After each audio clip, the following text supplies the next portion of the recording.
자, 요즘 우리 세상에 특징이 있는데, 요즘 세상을 우리가 보면서 딱 한마디로 얘기하면 뭐냐면 세상이 흔들리고 있다. 흔들리고 있다. 바다가 물결이 늘 치는 것처럼 요동치는 모습이 있습니다. 여러분, 해운대의 바다에 가면 잔잔한 파도도 있지만 아주 어떤 데는 거칠게, 바다가 참 멋있지만 어떤 데는요 거칠어요. 경랑이죠, 경랑. 굉장히 거친 파도들이 칩니다. 가끔 이제 태풍 같은 거 불면 방파제를 넘어버리죠. 그리고 이만한 이 거대한 바위돌도 굴려버립니다. 쓰나미는 어떻습니까, 여러분? 쓰나미는 도시를 다 쓸어버리죠. 그렇게 무서운 것입니다. 여러분의 눈에 보이는 것 중에 흔들리지 않는 것이 있습니까? 안 흔들리는 게 없습니다. 온 세상이 다 흔들려요.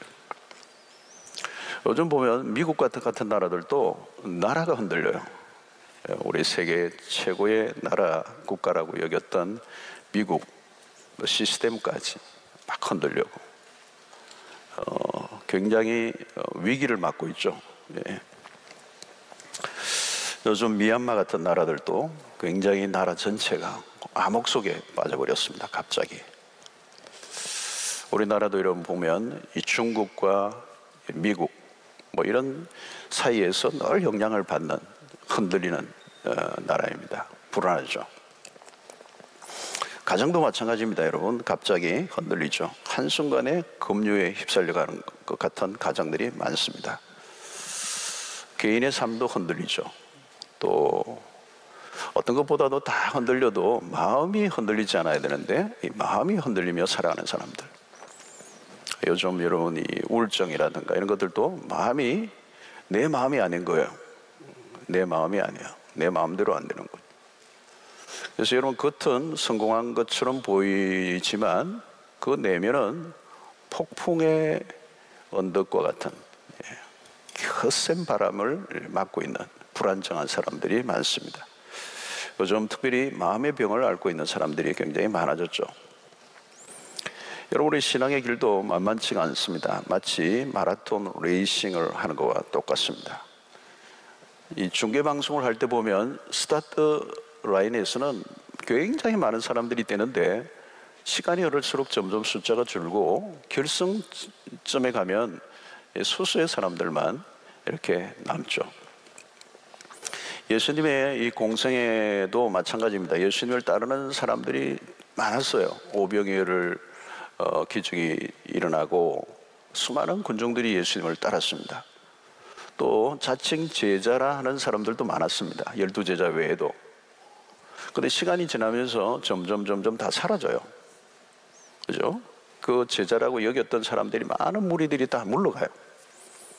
그리고 예수님을 따르던 소수의 제자들마저도 십자가에 가까이 갈수록 다 주님을 떠납니다. 여러분, 이 신앙생활이 우리가 처음에 얼마나 열심히 시작했느냐, 이건 중요하지 않습니다. 이 스타트 라인에 서는 것 중요하지만 결승점에 누가 서느냐 하는 것입니다. 끝까지 완주하는 것, 완주하는 게 실력입니다. 바울은 사도행전 20장 24절에 이렇게 얘기했죠. 내가 달려갈 길과 주 예수께 받은 사명, 곧 하나님의 은혜의 복음을 증언하는 일을 마치려 하면은 하나님이 주신 이 사명을 마치려 하면은 나의 생명조차 조금도 귀한 것으로 여기지 아니하노라 그랬습니다. 여러분, 이 시작이 중요하지만 마침이 중요하다는 거예요. 마치려 하면은, 마칠 때까지, 그 사명을 마칠 때까지 내 생명을 조금도 귀한 것으로 여기지 않겠다, 이런 결단을 한 것입니다. 또 바울은 고린도전서 9장 24절에 운동장에서 다름질하는 자들이 다 달릴지라도 오직 상을 받는 사람은 한 사람인 줄을 너희가 알지 못하느냐. 너희도 상을 받도록 이와 같이 다름질하라. 다름질하는 사람은 많다는 겁니다. 운동장에 달리는 사람은 많이 있는데 끝까지 달려가는 사람, 오직 상 받는 사람이 한 사람이다. 너희도 상을 받도록 끝까지 다름질하라. 이 말이죠. 이런 골인 지점까지 가야 된다는 거예요. 골인 지점. 달렸다가 아니에요. 참여했다가 아니고 마지막 결승점까지 골인을 해야 돼요. 골인을. 이 대개는 도중에 다 무너진다는 겁니다. 이 변수로 인해서 가던 길에 멈추는 이유도 많겠죠. 뭐 목이 말라서, 뭐 다리가 아파서, 배가 아파서, 엄마가 오라고 그랬어. 뭐 여러 가지 이유가 있을 거예요. 도중 하차, 너무 힘들어서 그만두어서. 돌발 상황이 일어난다는 거죠. 이 변하는 환경 속에서 많은 환경이 바뀌지만 계속적으로 그 태도를 변하지 않고 끝까지 승리할 것인가. 수많은 이 시험들을 통과하며 마지막 지점까지 가야 한다는 것.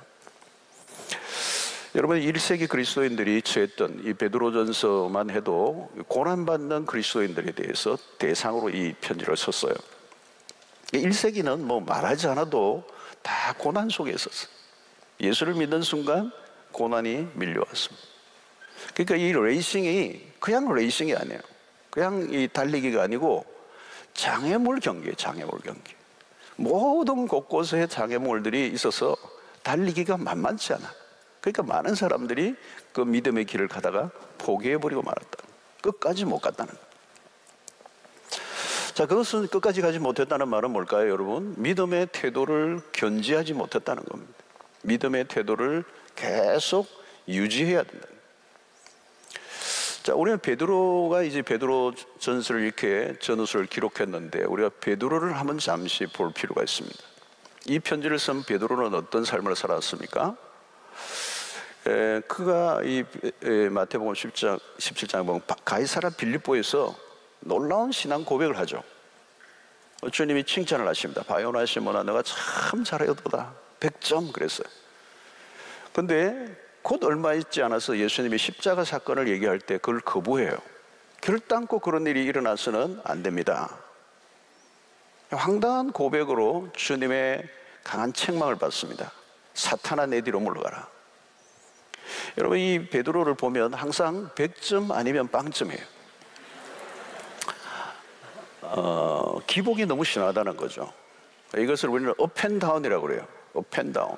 예, 너무 이게 뒤집어지는 게 이제 반복이 된다는 거예요. 또 어떤 사건이 있습니까? 풍랑을 만난 배에서 제자들이 두려워할 때 예수께서 바다 위로 걸어오시자 베드로가 나로 걸어오라 하소서 그랬어요. 얼마나 멋집니까, 여러분? 아무도 그런 생각을 못 했는데 베드로는 나로 걸어오라 하소서, 이 물 위로 걸어오라는 거예요. 용기가 대단한 겁니다. 그래서 어찌됐든 이 베드로는 물 위로 걷는 최초의 사람이 되었어요. 그런데 곧 바람을 보고 무서워 바다에 빠져 들어가느니라. 소리를 지르며 살려달라고 절규를 합니다. 여러분, 그 모습을 상상해 보면 거의 몸 개그 수준이에요. 와, 조금 전에 그 물 위를 걷던 것과 물에 빠져서 허우적거리는 모습은 너무 대조적이에요. 이게 업앤다운이에요. 또 제자들이 주님을 부인하게 될 것이라는 예언을 하셨을 때 다른 사람들은 가만히 있어요. 너희들이 다 나를 부인하게 될 것이다. 다 가만히 있어요. 근데 베드로는 나서요. 절대로 그런 일은 없을 것입니다. 결코 주님을 버리지 않겠습니다. 그러나 이러면 어때요? 무너지죠. 여러분, 이 큰 소리 칠 때는 이미 뭘 모른다는 얘기입니다. 이 큰 소리 치는 거는 항상 문제가 있어요. 언제나 여러분, 우리도 막 장담을 하거나 이럴 때는 장담을 누가 하면 뻥이야 이렇게 생각하시면 돼요. 저는 아직 뭐가 안 찬 거예요. 큰 소리를 칠 때는 아직 신앙이 허약하다는 것이죠. 그래서 결국은 세 번이나 여자아이 앞에서 비겁하게 예수님을 부인하고 맙니다. 여러분, 이 베드로를 두고 영화를 만든다면 제목을 영어 이름은 업앤다운으로 하면 돼요. 주인공 베드로예요. 가장 용감했던 제자, 가장 비겁했던 베드로예요. 그의 삶이 늘 어때요? 바다 물길처럼 요동을 친 거죠. 잘했어요. 근데 그게 오래 못 가요. 그리고 나중에 보면은 전혀 앞모습과 반대되는 모습을 보이는 거예요. 여러분, 베드로만 그렇습니까? 오늘 우리의 모습이 그런 거 아닙니까? 우리의 신앙도 수없이 요동을 쳐요. 좋을 때는 할렐루야, 그죠? 그죠? 일이 안 풀릴 때는 태도가 싹 바뀌어버려요. 여전히 갈등하고 싸우고 별것 아닌 주제를 가지고 시험 들고 끙끙 앓고 죽는다 그러고. 여러분, 신앙이 좋다는 것은 뭔가 하면, 좋다는 얘기는 이 불안정함이 없어지고 안정감을 가진다는 거죠. 요동치 아니하리 함이라 그랬죠. 에베소서에서도 요동치 않는 거예요. 어린 아이와 같이 요동하지 않는다는 거. 그 말은 뭡니까? 들쑥날쑥이 적어져야 된다는 거예요. 들쑥날쑥이 적어져야 된다. 점수가 좋았다가 나빴다가 하면 평균 점수는 떨어지죠, 여러분. 베드로 이런 빵점하고 100점 했으니까 어떻게 되는 거예요? 평균하면 낙제예요. 여러분, 꾸준하게 성적을, 우등생은 뭡니까? 꾸준하게 일정하게 성적을 유지하는 거 아니에요? 한 번 잘 쳤다고 우등생이라 말하지 않아요. 기복이 심하면 실력이 없다는 것입니다. 골프 어떤 사람이 쳤어요. 어느 날 나갔는데, 치러 갔는데, 한번 어떻게 쳤는데 홀인원이 됐어요. 그렇다고 여러분, 한 번 홀인원 됐다고 프로가 될 수 있습니까? 한 번 열심히 냈다고, 한두 번 기막힌 고백을 했다고 좋은 신앙으로 말할 수가 있겠습니까? 여러분, 이 업앤다운이 심하다는 말은 미성숙하다는 거죠. 요동친다는 겁니다. 여러분, 이 안정감이라는 게 뭡니까? 안정감.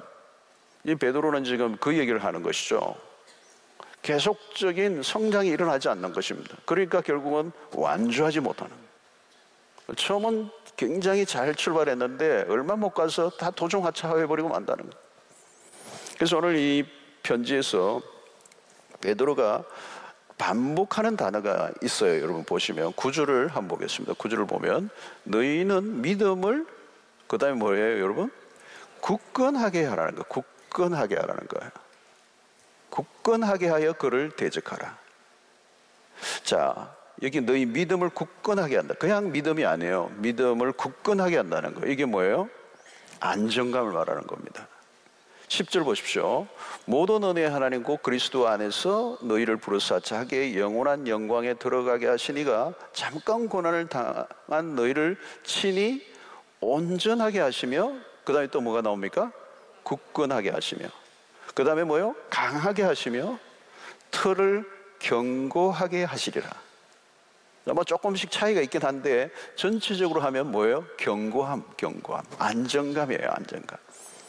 12절도 좀 보면 내가 신실한 형제로 아는 실로안으로 말미암아 너희에게 간단히 써서 권하고 이것이 하나님의 참된 은혜임을 증언하노니 너희는 이 은혜에 어떻게 해요? 굳게 서라. 굳게 서라. firm이란 단어예요. stand firm이에요. stand firm. 굳게 서라는 거예요. 자, 베드로가 이 비슷한 단어를 반복적으로 사용하고 있습니다. 이것은 강조입니다. 강조. 굳건하라, 견고하라, 강하라. 이 강조하는 이유가 뭘까요, 여러분? 베드로가 지금 이 단어를 계속 지금 쓰고 베드로전서를 마감하면서 이 단어를 가져오는 이유가 뭐냐면 베드로의 뼈아픈 과거의 경험이 담겨 있는 거예요. 베드로 이전의 삶이 그렇게 못 살았던 거예요. 늘 요동치는 삶을 살았다는 거예요. 늘 그냥 업앤다운을 하고 늘 뒤집기를 하고 늘 불안정한 모습을 보이고 늘 파도치는 요동하는 물결같이 살았다는 거예요. 그래서 이 편지를 받는 성도들이요, 제발 옛날 나와 같은 모습으로 살지 마시고 좀 견고하십시오. 강하십시오. 예? 온전하십시오. 이런 얘기를 하는 거예요. 굳건하십시오. 이렇게 얘기하는 거예요. 여러분, 주님이 베드로를 처음 만나셨을 때 베드로의 이름이 시몬에서 베드로로 바꿔주셨어요. 베드로의 이름이 뜻이 뭡니까, 여러분? 반석이네, 반석. 반석이라는 이미지가 뭐죠? 변함없는, 견고한, 흔들리지 않는, 변덕스럽지 않는 안정감을 가진 그런 삶을 살라는 거예요. 그게 예수님이 베드로를 향해 주신 이름의 뜻입니다. 근데 베드로는 그 이름처럼 살지 못했죠. 여러분, 영적으로 굳건하고 강하지 않으면 어떻게 됩니까? 결국은 바로 앞절 8절과 연결이 되는 거예요. 8절에 뭐가 있습니까? 근신하라, 깨어라, 너희 대적 마귀가 우는 사자같이 두루다니며 삼킬 자를 찾나니 그런 거예요.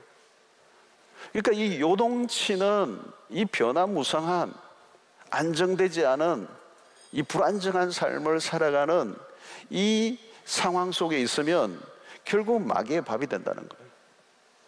마귀가 우는 사자처럼 삼킬 자를 두루다니고 있는데 누구를요? 불안정한 사람을 찾고 있다는 거예요. 안정된 신앙생활이 없는 늘 요동치는 그런 사람을 그런 사람이 마귀의 밥이라는 거예요. 여러분, 우는 사자는 배가 고파요. 삼킬 자를 찾으며 딱 서 있는 것입니다. 여러분, 우리 언제나 그렇습니다. 주변의 상황이 어려운 게 문제가 아니에요. 내가 약하면 무너지게 되는 거예요. 다른 사람 때문에 내가 힘든 게 아닙니다. 내가 약하면 그냥 무너지는 거예요. 상처를 받고.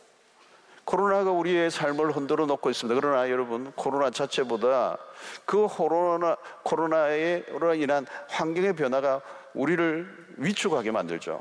이 세상이 요동을 칩니다.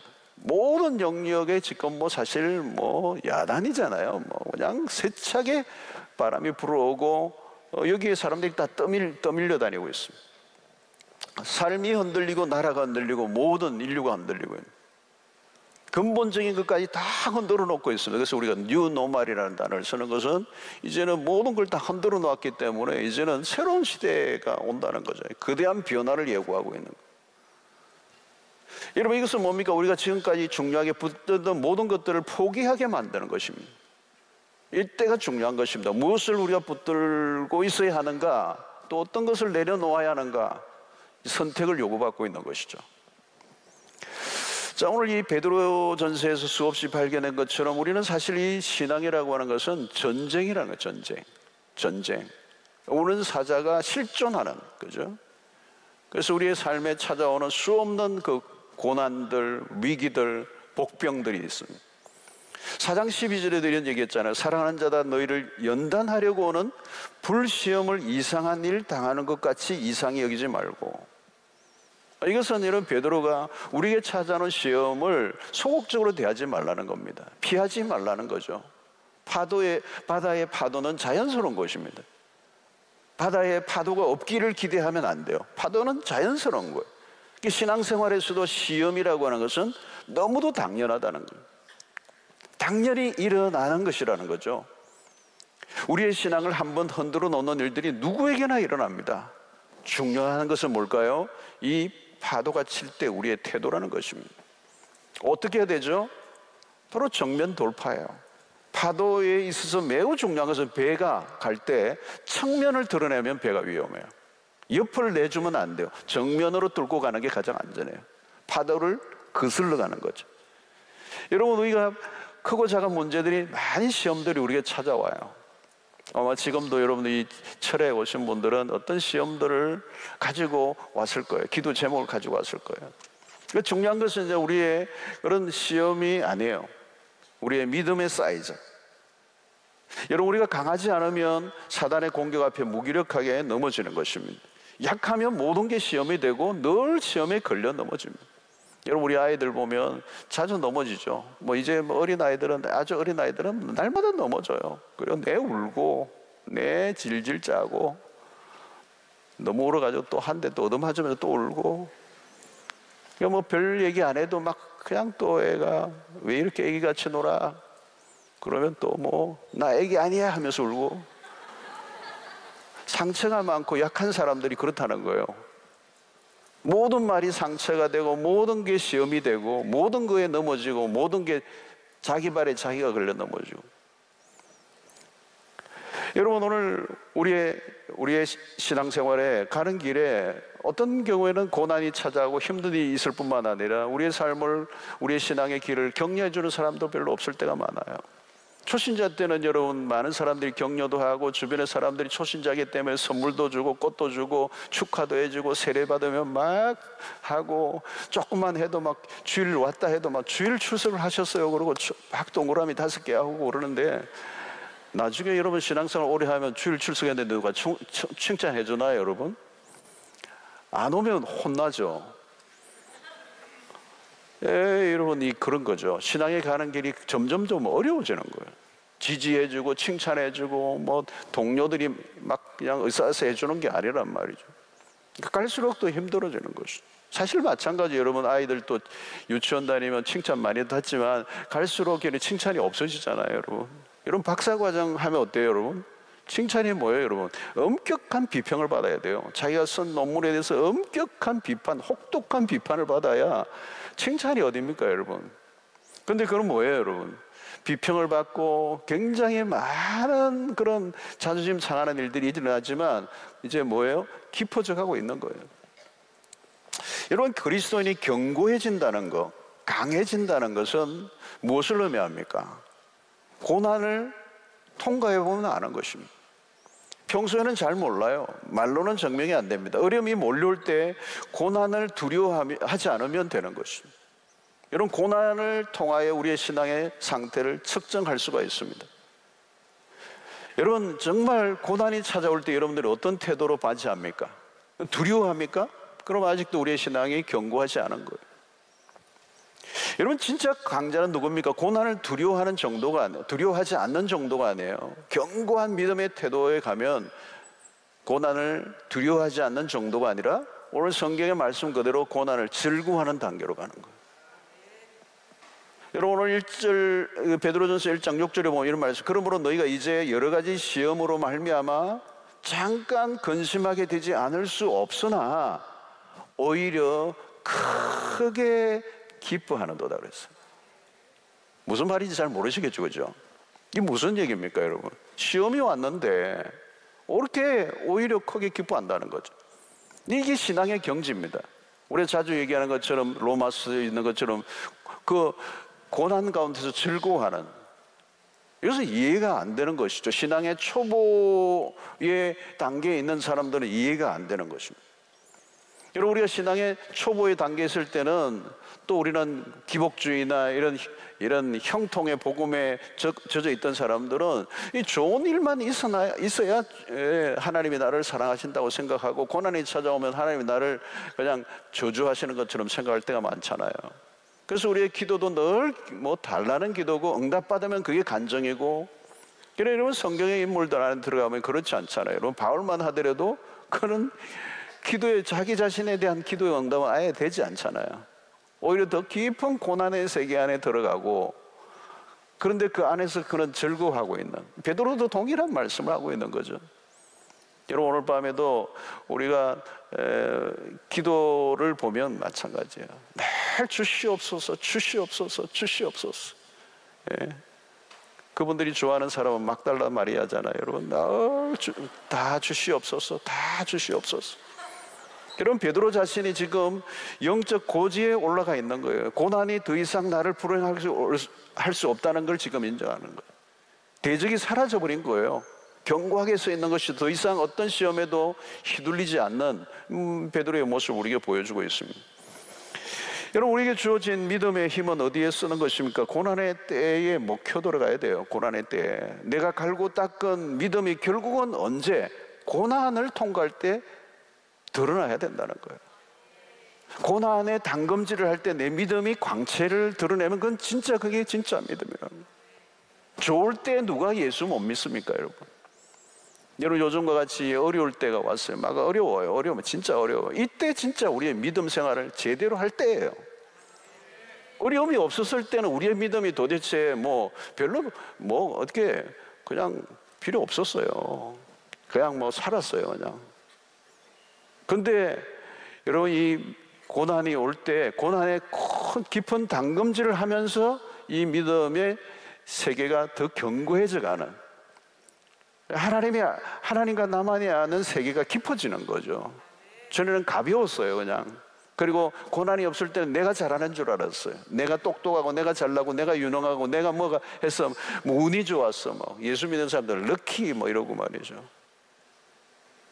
그렇게 착각을 하는 거예요. 그러나 고난의 단검질을 하는 가운데 내 안에 나와 하나님과만 아는 비밀이 만들어져 가는 거예요. 여러분 2000년의 기독교사가 입증해 주는 것은 고난은 2000년의 역사 속에서 우리에게 보여준 게 뭐냐? 고난은 기독교와 상대가 안 되는 거예요. 어려움이 닥칠수록 영적인 불이 더 뜨겁게 타올랐다는 거예요. 여러분, 2000년의 기독교 역사가 우리에게 입증하는 겁니다.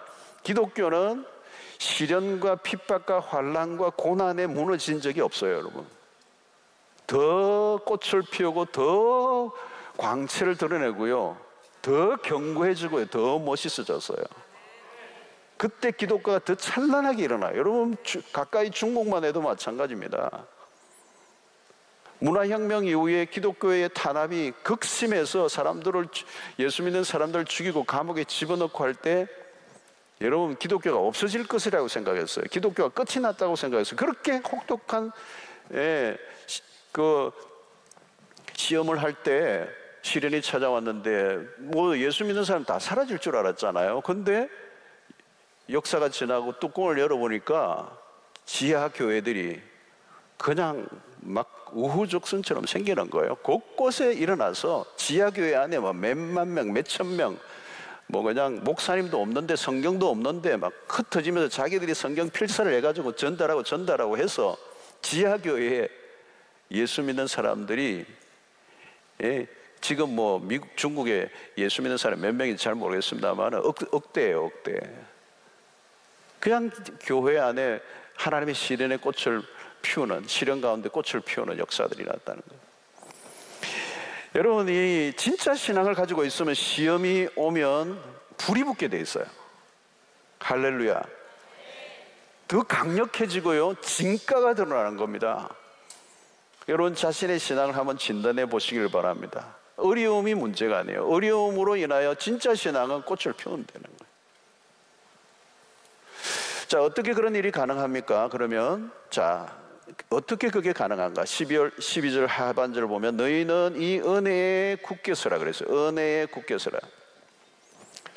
자, 에베소 6장 10절을 보면 정말로 너희가 주 안에서와 그 힘의 능력으로 강건하여지고 그랬어요.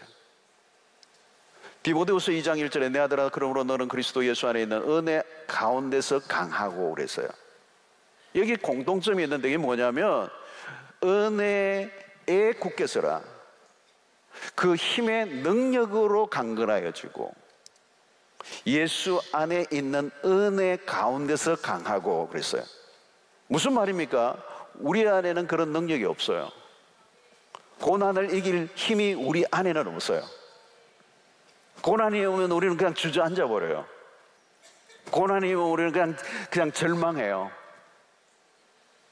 오늘 지금 바울이나 또 이 지금 베드로서에서나 동일한 표현들이 있는 거예요. 그게 우리 안에 있는 게 아니라 은혜 안에서 굳게 서는 거예요. 그의 힘의 능력으로, 하나님의 주시는 힘의 능력으로 강건하여집니다. 예수 안에 있는 은혜 가운데서 강해진다는 거예요. 그러니까 여러분, 바울 사도를 우리가 보면 그가 쓰임을 받았던 생의 중심에 뭐가 있습니까? 그의 잘남이 아니잖아요. 자신의 약함을 통하여 경험한 하나님의 능력. 바울의 생애를 대변해주는 굉장히 중요한 구절이 뭐예요? 내가 약할 때 곧 강함이라 그랬잖아요. 왜 그토록 자신에게 있는 그 고난의 그 육체의 가시를 제거해달라고 기도하고 또 기도하고 또 기도했는데도, 그렇게 간절하게 구했는데도 응답해주지 않아요. 그게 자신을 약하게 만들었고 그게 자신의 삶을 정말 힘들게 만들었던, 그것이 제거되기를 원했는데 하나님은 제거해주지 않고 너의 약함을 그대로 두겠다는 거예요. 너의 약함을 그대로 둔다 할지라도 하나님의 역사에 전혀 지장될 것이 없고 오히려 너의 약함 때문에 하나님의 능력이 머물러서 너로 쓰임받게 할 거라는 거잖아요. 이 역설이지, 역설. 참 이해하기 어려운 역설이에요. 여러분, 내가 약할 때 꼭 강함이라, 이거 우리 찬양 많이 하잖아요. 그죠? 약할 때 강함 대신에 찬양하는데 우리가 약함을 받아들이기가 쉽지가 않습니다. 근데 왜 내가 약함을 받아들일 수밖에 없습니까? 내가 약해 있을 때 하나님의 능력이 머물러 있기 때문에. 교인이 바울이 멋있으시라고 하는 말이 아니에요, 여러분. 약함 속에서 하나님의 강함이 흘러나오는 것을 경험한 얘기예요. 여기서 바울은 뭘 강조하는 것입니까? 하나님의 은혜를 강조하는 것이죠. 나 될 수 있었던 것은 하나님의 은혜입니다.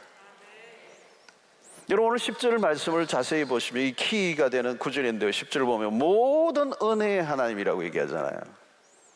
곧 그리스도 안에서 너희를 부르사 자기의 영원한 영광에 들어가게 하신 이가 잠깐 고난을 당한 너희를 친히 온전하게 하시고 굳건하게 하시며 강하게 하시며 터를 견고하게 하시리라. 얼마나 멋진 구절입니까, 여러분? 누가 우리를 견고하게 하시는가? 누가?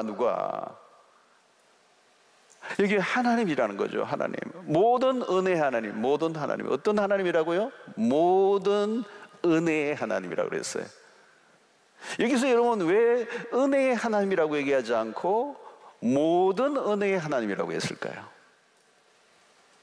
왜 모든 일이 들어갔을까요, 여러분? 이 모든이 참 중요한 거예요.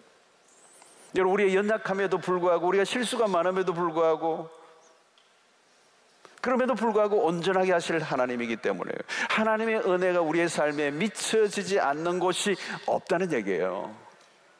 우리가 아무리 유능해도 하나님의 은혜가 빠지면 우리는 무너진다는 거.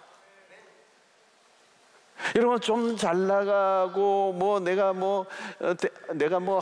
할 수 있는 것처럼 막 여길 때는요, 당장 다 깨져요. 내가 생각하기에 하나님 이 부분은 하나님 은혜 없어도 다 될 것 같아요. 그냥 내버려두세요. 이거는 내가 잘할 겁니다. 그리고 기도도 안 하고 자기 했던 건 깨지는 거예요, 여러분. 우리의 삶의 어떤 순간도, 어떤 일도, 어떤 상황도 하나님의 은혜가 없이는 불가능하다는 거예요. 모든 은혜의 하나님, 우리의 삶의 모든 영역, 모든 순간, 모든 상황에 하나님의 은혜가 필요하다는 거예요. 여러분, 베드로를 보십시오. 그가 사고 안 칠 때가 별로 없었어요. 언제 넘어졌습니까, 여러분? 자신의 힘을 믿고 자신이 만만할 때였습니다. 그래서 어느 날 주님은 그랬죠. 너를 돌이킨 후에 내 형제를 굳게 하라 그랬어요. 주님이 예언적으로 말씀하신 거예요. 주님은 베드로가 넘어질 것을 알고 계셨어요. 큰 소리 칠 때 이미 알고 있어요. 그러나 언젠가 다른 사람을 일으켜 세우는 자로 쓰임받을 것을 보셨습니다. 여러분, 예수님의 십자가 사건 이후에 부활의 영광스러움 앞에서도 베드로는 자신의 몸을 숨겼어요. 심한 자괴감에 몸을 떨었습니다. 아마 이 예수님의 부활까지 십자가에 도망치고 부인하고 떠났던 그런 부활의 주님이 디베랴 바닷가에 찾아오셨지만 사실은 처음에는 아마 자기 자신도 자기가 싫었을 거예요. 완전한 실패자였거든요. 더 이상 제자로서의 자격을 유지할 수 없는 지경까지 완전히 바닥을 친 겁니다. 여러분, 이쯤 되면 사실 베드로도 입장 정리해야 되고 찾아와도 사실 용기가 안 났을 거예요. 그런데 주님이 디베랴 바닷가에 찾아와 주셨죠. 여러분, 이게 무슨 하나님이에요? 모든 은혜의 하나님이에요. 그냥 은혜의 하나님이 아니에요. 어떤 순간, 어떤 때에 나에게 베풀어 주셨던, 찾아오셨던 하나님이 아니고 처절한 실패의 바닥에서도 찾아와 주신 그 하나님이 모든 은혜의 하나님이었어요. 여러분, 주님이 결국은 우리의 삶의 모든 운명이 우리에게 맡겨져 있지 않고 하나님의 손에, 그 은혜의 손에 잡혀 있다는 거예요. 그래서 성경의 주된 스토리가 뭡니까, 여러분? 회복이에요. 회복. 여러분, 삼손과 같은 사람을 보시고 그는 넘어진 사람이에요. 하나님은 그를 다시 이렇게 세워주죠. 히브리서 11장의 믿음의 사람들의 이야기에 삼손의 얘기가 등장합니다, 여러분. 다윗은 넘을 수 없는 선을 넘었던 사람이에요. 하나님 앞에서 심각한 죄를 지었어요. 그러나 하나님은 나단의 손길에 의해서 다시 그를 이렇게 세워주십니다. 요나 보세요. 함량 부족의 선지자예요. 여러분, 요나서에서 보여주는 요나는 예수 안 믿는, 하나님을 믿지 않는 사람보다 못한 사람이에요. 도망을 치죠. 그러나 하나님 그를 추적하시고 다시 이렇게 세워주십니다. 엘리야 선지자도 넘어졌습니다. 충격적인 일이 아닙니까, 여러분? 모세, 엘리야 다 마찬가지예요. 무너졌어요. 그러나 하나님이 다시 이렇게 세워주십니다. 여러분, 그들의 인간의 아무리 위대한 일을 해도 그들의 손에 그들의 인생이 맡겨져 있었다면 다 끝이 났어요. 성경을 보세요. 우리가 흔히 얘기하는 인물들, 위대한 인물들, 하나님의 사람들, 그들을 그대로 놔뒀다면요, 다 끝이에요. 그런데 어때요? 하나님이 다시 그들을 이렇게 세워주셨다. 그게 뭐예요? 모든 은혜의 하나님이시. 여러분, 아마도 이렇게 세워주시는 하나님의 은혜의 손길이 없으면 성경은 폐잔병의 이야기들로 가득 찼을 거예요. 그리고 우리도 우리 자신을 자신할 수가 없어요. 우리는 한없이 연약하고 한없이 흔들리는 존재. 나에 대해서 여러분 장담할 수 있습니까? 혹시 여러분들 가운데 실패하셨습니까? 무너졌습니까? 영적 자신감을 잃어버린 분들이 계십니까? 낙심해 있는 분들이 계세요. 나는 안 된다. 난 안 돼. 여러분, 내 자신을 내가 믿을 수 없죠. 우리는 질그릇과 같은 인생입니다. 언제나 여러분 보십시오. 나를 실망시키는 사람은 다른 사람이 아니잖아요. 나 자신이잖아요, 여러분. 다른 사람 때문에 막 실망하는 사람들 보면 대단하다고 저는 생각해요. 자기 자신을 자세히 들여다보세요. 나는 어떻습니까? 자기 자신에 대해서 철저히 절망해야 돼요, 사실은. 베드로가 자기 자신에게 절망하지 않은 하고 자신감에 호언장담할 때 그때가 위험한 거예요. 자신을 믿을 수 있다는 거죠. 그건 정말 그는 엉터리예요. 여러분, 우리의 열심과 노력이 우리의 인생을 결정하지 않습니다. 순간순간 그러므로 우리는 어떻게 돼요? 주님을 의지하는 수밖에 없어요. 여러분, 우리는 하나님이 필요하지 않는 순간이 없습니다. 그런데 여러분, 우리는 웬만하면 하나님을 찾지 않아요. 내가 하나님보다 더 크다고 착각을 해요. 이 죄의 특성입니다. 여러분, 죄의 특성. 노골적으로는 얘기하지 않지만 여러분, 죄의 특성이 뭐예요? 자기를 언제나 극대화하는 거예요. 신앙이란 뭡니까? 나는 작아지고 하나님이 계속 커져가는 것입니다. 나는 죽고 하나님이 살아나셔야 돼요. 나를 살리고 하나님을 죽이면 안 돼요. 내가 다 해낼 수 있다라고 하는 착각을 못 버릴 때가 많아요. 내가 내 인생을 책임질 수 없다는 것을 빨리 깨달을수록 그게 하나님의 은혜를 붙들고 나아가는 길이죠. 빨리 인정해야 되는 거. 그런 면에서 여러분, 인생의 처절한 실패의 경험은 축복이 될 수가 있습니다. 저는 보면 교회 안에서도 여러분, 많은 사람들이 진짜 하나님을 만난 사람들은 실패의 경험을 통하여 하나님의 은혜의 줄을 붙잡은 거예요. 저는 그게 빠를수록 좋다고 생각해요. 그래서 존재론적으로 나로서는 소망이 없구나, 인간인 나로서는 희망이 없구나, 내 의지도 타락해 있고 타락에 다 지배를 받고 있고 내 감정도 내 생각도 내 마음도 내 안에 선한 게 아무것도 없다. 존재론적으로 나는 내 자신을 의존하지 않고 하나님을 의존하는 존재라고 하는 사실을 뼈저리게 느끼는 것. 여러분, 신자에게 주어질 공격적 승리는 우리의 손에 의해서 일어나지 않고 우리를 부르신 분의 손길 아래에 있을 때, 나 자신이 무엇이 아니고 내가 쌓은 무엇이 아니고 내가 가지고 있는 어떤 실력과 능력이 아니고 현재 내 상태도 아니에요. 여러분, 우리는 늘 사고를 치고 정말 우리는 하나님 앞에 실수와 연약과 허물을 날마다 드러내고 살아가는 사람들. 그럼 우리가 해야 될 것은 하나님의 은혜를 붙드는 것입니다. 하나님의 주권에 대한 신뢰를 하는 거죠. 아무리 인생의 벼랑 끝에 서 있다 해도 하나님의 은혜가 임하면, 주님의 손길이 우리를 붙잡으면 살아날 줄로 믿습니다. 여러분, 내가 연약한 것은 봐줄 수 있습니다. 그러나 여러분, 약한 것이 사실이기 때문에, 그러므로 하나님의 은혜를 붙들어야 돼요. 그래서 우리가 할 일은, 우리의 할 몫이 있어요. 그게 뭐냐면, 나는 약해요, 나는 어쩔 수 없다고 하고 자신의 상처만 빨고 있으면 안 돼요. 내가 약하기 때문에 어떻게 해야 돼요, 여러분? 죽기 살기로 하나님에게 매달려야 되는 거예요. 내가 내 자신에 대해서 절망할수록 어때요? 하나님을 절망하는 만큼 하나님을 붙잡는 거예요. 어떤 사람은 하나님을 붙잡아도요, 느슨하게 붙잡아요. 내가 내 일이 잘 되면 언제든지 놓을 준비를 하는 거예요. 하나님 마음에 안 들면 던져버릴 준비를 하는 거예요. 여러분, 하나님을 온전히 바라야 돼요. 하나님을 온전히 의지해야 되고, 죽기 살기로 하나님을 예배하고 죽기 살기로 기도에 매달리고 소극적으로 있으면 안 되죠, 여러분. 여러분, 어떤 사람은 돈이 없으면 돈을 벌기 위해서 죽기 살기로 막 돈을 벌던데요.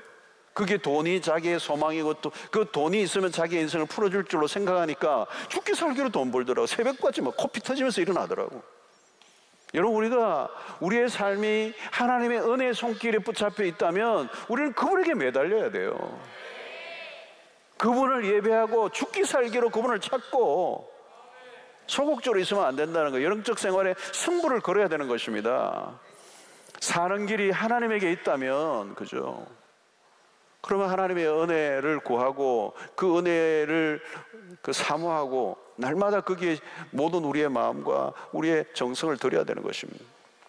그래서 여러분, 힘들다고 성경도 안 읽고 마음이 다운된다고 그냥 기도하지 않는다면 승리의 삶을 어떻게 살 수가 있겠어요, 여러분? 여러분, 기분 나쁘다고 밥을 안 먹습니까? 바쁘다고 밥을 안 먹고 삽니까? 내 마음에 안 든다고 떠서 먹지 않으면 안 되죠, 여러분. 그럴수록 더 잘 먹어야 돼요. 삶의 기본을 흐트리면 안 된다는 겁니다. 내가 감당해야 할 몫이 있어요. 최소한의 해야 될 게 있는데 그게 뭐냐? 하나님의 은혜는 이미 충만한데 그것을 내 것으로 받아 먹는 은혜 생활에 적극적이어야 한다는 거예요, 여러분. 어떤 분은 저녁에 예를 들면 새벽기도 열심히 나오는 분이라면 새벽기도를 그냥 열심히 거기에 내가 은혜를 받고 은혜의 통로가 그 새벽기도라면 그냥 거기에 매달려야 돼요. 매달려. 몸이 좀 안 좋으면 어떤 분은 아이고 몸이 안 좋으니까 오늘 쉬어야 되겠다 그러면 안 되고 몸이 안 좋으니까 약 먹고 나와야 되는 거예요. 아멘? 그러니까 발상을 안 나올 생각으로 하면은 소극적인 태도로, 은혜 받는 일에 소극적인 태도를 하면 우리 안에 많은 합리화가 오는 거예요, 여러분. 여러분, 노인분들 보니까요, 덜어눕기 시작하니까 돌아가시더라고요. 덜어눕기 시작하니까. 별 게 없어요. 아무 대책이 없어요. 덜어놓으시면. 덜어놓으면 어때요? 자꾸 덜어놓으면 어때요? 활동이 반경되니까 몸이 점점 쪼그라들어요. 근육과 모든 뼈가 다 굳어져요. 그리고 입맛도 없어져요. 그리고 돌아가시는 거예요. 아무도 어떻게 해드릴 게 없어요. 백약에 무효예요. 몸과 마음이 다 약해지니까 덜어놓는 거잖아요. 그 덜어놓으면 끝이에요, 여러분. 힘들지만 걷고 움직이고 활동하고 반경을 넓히고. 여러분, 지금 베드로가 지금 무엇을 얘기합니까? 마귀는 삼킬자를 찾아 딱 붙이고 있는데 덜어놓으면 안 된다는 거예요. 마귀는 적당히 하라고 얘기하는 겁니다. 현실에 적응하고 적당하게 살라는 거예요. 고난이 찾아올 때 고난을 피하라는 겁니다. 고난을 기쁘게 하는 것은 그것은 너희를 속이는 거라고 얘기하는 것이죠. 여러분, 신앙생활을 잘하는 사람을 보십시오. 기본기가 탄탄해요. 기본기 한결같아요. 한결. 기본기가 한결같아요. 기분 좋고 안 좋고와 상관이 없어요, 여러분. 감정적인 신앙. 여러분, 베드로가 왜 이렇게 기복이 심하는 거예요? 여러분, 업앤다운 왜 심한 거예요? 이게 감정적인 거예요. 겉으로는 펄펄 끓는데 안으로는 속빈 감정, 강정. 여러분, 은혜가 없어도 은혜의 자리에 앉아 있는 것을 포기하지 않는 사람. 어떤 때는 그래요, 여러분. 기도한다고 해도 늘 은혜가 없을 때가 있어요, 여러분. 내 불이 임하는 게 아니고 그러다 다 죽어요. 은혜가 임하지 않아도 은혜의 그 분위기 안으로 들어가고, 그죠? 오늘도 여러분들이 비 오는데 고민하셨던 분들이 계실 거예요. 믿음의 거인들이란 온갖 시험 속에서도 일정한 방향을 향해 있는 사람들이에요. 다니엘이 대표적인 사람이잖아요. 여러분, 자기를 모함하고 죽이려고 드는 왕의 칙령이 내려 있는 것을 알지만 그는 하루 3번 변함없이 자세를 흐트리지 않고 하나님의 은혜의 보좌를 향하여 얼굴을 들고 있는 거죠. 멋있는 거잖아요, 여러분. 이게 기본기가 탄탄한 사람이에요. 감정의 바다가 들끓지 않고. 그러니까 여러분, 중요한 이 본질적인 하나님과의 관계를 생명처럼 붙들고 있는 거예요. 그렇게 힘들수록 본질에 집중하라는 거예요. 본질에 집중하라는 거예요. 하나님의 은혜는 우리가 생각하는 것보다 크고 넓고 풍성합니다. 은혜의 바다에 빠지면 되는 것이죠. 우리의 힘이 아니기 때문에. 왜 승리라는 단어가 있을까요, 여러분? 밋밋하게 문제없는 삶 속에서 승리라는 단어는 어울리지 않아요. 문제가 있고 수없는 난관을 이겨낸 이들에게 승리라는 단어가 주어지는 거예요. 승리는 아무에게나 주어지지 않습니다. 만만한 단어가 아니에요. 그러니까 다 초기에서는 열심히 뛰는데 나중에 다 나가 떨어져 버리잖아요. 이런 남극이나 북극의 얼어붙은 바다를 지날 때 얼음을 깨뜨리며 앞으로 나가는 배가 있죠. 그것을 우리는 쉐빙 선이라고 그래요. 일반 배들은 얼음에 배가 부서지든지 바다 한가운데 갇혀버리고 맙니다. 근데 쉐빙선은 1m, 1m나 2m 정도의 두께의 얼음 바다를 깨면서 지나가는 배예요. 이 쉐빙선의 역할은 앞에서 얼음을 깨고 나가면 결국은 다른 배들이 지나갈 수 있는 뱃길을 여는 것입니다. 오늘 믿음의 사람들이 그 쉐빙선의 역할을 한 것이죠. 도무지 앞이 깜깜한 보이지 않는 얼어붙은 바다를 깨고 지나가는, 그래서 거기에 길을 내는 사람, 오늘 웨이메이커라고 하는 찬양을 우리가 불렀잖아요. 길을 만드시는 주님, 그분과 함께 그 얼어붙은 난관을 뚫고 지나가는 하나님의 사람들. 여러분, 힘들수록 갈수록 어려움이 더 커질 거예요, 앞으로. 여러분, 코로나19는 오늘 인류에게 준 하나의 메시지가 뭐예요? 이것은 하나로 끝나지 않는다는 거예요, 여러분. 더 힘든 일들이 우리 인류에게 닥쳐요, 여러분. 신앙생활이 뭡니까, 여러분? 우리의 신앙생활 갈수록 쉽지 않아요, 여러분. 그리고 신앙생활 하면 할수록 쉬워지는 게 아니고 어려워져요, 여러분. 얼음바다를 항해하는 것과 같아요. 근데 여러분, 이 힘들다고 우두커니 서 있으면 어때요? 얼음은 더 두껍게 얼어버리죠. 거기 갇혀버린다는 거예요. 계속 깨뜨리며 가는 거죠. 그러면 나도 살고 남도 사는 역사가 일어나요. 요즘과 같은 시대가 특히 그렇습니다. 여러분, 적당히 살고 싶은 유혹이 늘 있어요. 자기 합리화를 하기가 쉽다는 거예요. 여러분, 사람이 참 간사합니다. 굉장히 간사해요. 한번 합리화하고 나면요, 계속 그 합리화해서 합리화를 해요. 넓은 길로 가는 사람이 그래서 많은 거예요. 합리화하니까 자기 자신의 행동을 정당화하는 데 아주 달인들이에요. 그래서 여러분, 넓은 길로 가면요, 합리화하면서 살아가는 사람들이 많아요. 정당성을 확보해서 굉장히 그냥 편하게 가는 사람들. 오늘날 잘못된 복음이 한몫 거들죠, 여러분.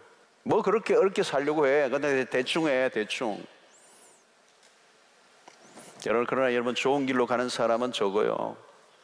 고난을, 믿음 생활할 때 찾아오는 이 고난을 그대로 끌어안고 어려운 길을 스스로 선택하며 살아가는 사람들. 그런데 여러분, 그리스도를 위한 고난의 길을 걷다 보면 놀라운 일이 일어납니다. 그 안에 즐거움이 있다는 거예요. 힘은 드는데 기쁨이 있어요. 신앙의 길에서 승리하려고 하면, 그래서 감정보다 의지가 중요해요. 우리의 의지는 늘 두 가지 방향으로 흘러가려고 하는데요, 하나는 자기 독자적인 삶을 살려고 하는 쪽으로 의지가 발동하는 거예요. 이렇게 가면 망하는 겁니다. 그러나 다른 하나는 하나님을 의지하는 쪽으로 나가야 돼요. 우리가 위기를 맞이할수록 그것은 더 뚜렷해집니다. 우리가 누구를 의지해야 되느냐? 사람이 아니에요. 하나님을 의지하며 살아가고자 애를 쓰는 이 의지의 노력, 의지적 노력. 성도 여러분, 흔들리는 세상입니다. 우리를 흔들어대는 게 너무 많아요. 마귀가 우리를 흔들어내고, 각종 환경들이 우리를 흔들어대고, 우리는 약하고. 그러나 여러분, 길은 하나입니다. 우리가 걱정할 게 없는 것은 우리가 우리의 힘으로 살아가는 것이 아니라 하나님의 은혜에 의하여 살아가기 때문에 우리가 그분의 은혜에 붙들려 있으면 되는 것입니다. 내가 약할수록 더욱더 주를 붙들면 되는 것입니다. 아무리 어려움이 몰려와도 상관없어요. 내 재주로 이기는 게 아니니까. 마귀는 우리를 자꾸 불안하게 만들어요, 여러분. 왜 불안하죠, 여러분? 내 힘으로 이기려고 하니까 불안한 거예요. 내 실력으로 맞서려고 하니까 불안한 거예요. 하나님의 능력으로 이기는 것입니다. 하나님의 능력이 임하면 되는 거예요. 우리가 하나님의 그 능력에 의지하여 붙들려 살면 그래서 바울은 자신의 연약함 가운데서도 항상 하나님 앞에서 하나님으로부터 받았던 은혜가 뭐예요? 내 은혜가 내게 족하도다 그래요.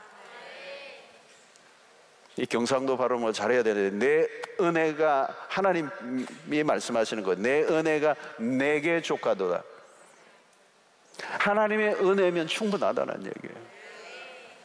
고난 속에 있으면 고난을 이길 은혜도 하나님이 주신다는 거예요. 걱정할 게 하나도 없다는 거예요, 여러분. 그 길을 걸어본 사람만이 아는 행복이 있어요, 여러분. 아무리 힘들고 어려워도 하나님의 은혜가 떠나지 않으면 이기는 것입니다. 승리는 하나님의 편에서 주실 것이라는 믿음을 접지 말아야 합니다. 승리는 우리의 편에서 주어지는 게 아니에요. 하나님의 편에서 주시는 것입니다. 은혜만 있으면 고난은 인생의 걸림돌이 아니라 디딤돌이 될 수가 있어요. 그래서 문제는 뭘까요, 여러분? 오늘 이 말씀 메시지의 핵심은 우리의 인생에 고난이 찾아와요. 그 고난이 올 때 많은 사람은 그 시험에 걸려 넘어지지만 우리의 삶에 고난이 아니라 하나님의 은혜 없음이 문제예요. 고난이 크면 클수록 하나님의 은혜가 더 크게 우리에게 임하면 우리는 승리의 삶을 살 것이고 결국은 최후의 성자가 될 줄로 믿습니다. 중요한 것은 여러분, 하나님의 그 영광의 날까지 그 영광을 바라보며 끝까지 인내하도록 우리를 도우시는 분이 우리와 함께 하신다는 사실을 믿고 우리는 어떻게 해야 돼요? 그분의 은혜를 구하는 태도를 견지해야 한다는 거예요. 그래서 비가 오나 눈이 오나 우리는 그분을 예배하고 그분께 엎드리고 그분을 찾고 주의 은혜를 사모하고 또 사모하면 넉넉히 이기게 하실 줄로 믿습니다. 다시 말씀드립니다. 여러분, 고난은 기독교와 상대가 안 돼요. 우리의 믿음과 우리의 신앙을 무장하고 있으면 고난 속에서도 즐거워할 수 있어요. 고난 속에 십자가의 도를 더 깊이 깨달을 수 있어요. 고난 가운데 우리는 더 견고해질 수가 있어요. 이게 여러분, 세상에 믿지 않는 사람들과 우리의 차이예요. 이 신앙이 고난의 빛을 발하고 고난 속에서 더 광채를 발하는 이때, 사실 오늘 이 어려운 때가 바로 우리의 믿음 생활에 꽃을 피우고 열매를 맺고 더 빛이 나야 할 그런 때라는 사실을 기억하시고 주의 얼굴을 구하고 날마다 은혜를 찾고 또 찾으십시오. 여러분, 새벽기도 다니시는 분은 열심히 다니시고요, 구시기도에 다니시는 분은 열심히 구시기도 가시고요, 주일 예배는 얘기할 게 없고, 여러분들이 골방에 늘 엎드려 있던 분은 그 골방을 사수하시고요, 또 여러분들이 직장에서 어디 예배를 드리는 것은 그 예배를 사수하시고요, 필사하시고 성경 이 묵상을 매일 하시는 분 그걸 사수하시고요, 하는 은혜의 통로를 여러분들 나름대로 붙잡고 다 있을 거예요. 그 은혜의 통로를 놓치지 않으시길 바랍니다. 봐도 그냥 그 은혜를 구하고 하나님의 은혜 없으면 난 못 살아요. 요즘 옛날에는 여러분 어려움이 있으면 기도원에 가가지고 막 산기도 하고 며칠씩 그냥 금식하고 하면 하나님 응답받고 불받고 은혜 충만하면요 염려 근심 다 사라지고 그랬어요. 요즘 기도원도 잘 안 가잖아요. 기도는 안 가도 괜찮아요. 여러분들이 있는 곳에서 하나님의 은혜의 줄을 붙잡으시고 하나님이 나와 함께 하시고 그분의 임재를 경험하고 그분의 영광에 눈을 뜨고, 그래서 이 로마서 얘기하는 것은 현재 내게 주어지는 어떤 고난도 장차 내게 나타날 영광과 비교할 수 없다라고 하는 그 말씀의 그 고백이 오늘 우리의 고백이 되어야 됩니다. 할렐루야. 고난이 문제가 아니에요. 은혜가 있으면 돼요.